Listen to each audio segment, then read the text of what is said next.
One more reason why William was able to overcome the opposition to his rule was because of a lack of English military strength.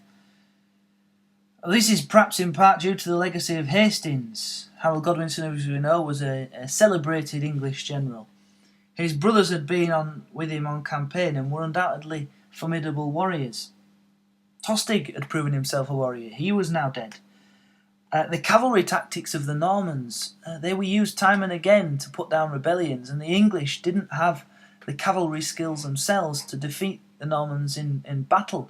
In fact, the English never really faced the Normans in a decisive battle during this time. There were no established successful generals. Edgar the Atheling had no war record to speak of. Edwin and Morcar, the only war record that we have of them is their defeat at Gate Fulford. And the Housecarls, you've got to forget that, or the Housecarls, who had been so formidable in defeating Harold Hardrada at Stamford Bridge and in holding together the Shield Wall.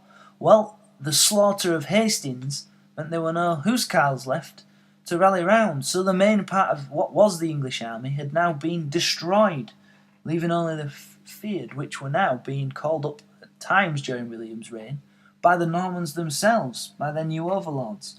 And furthermore, the English lack of military strength can stretch to the fact that they didn't have technology to overcome and take castles. So for all those reasons, the lack of English military strength during William's rule as a factor in why they won. Oh, and I'm just going to put a PS on the end.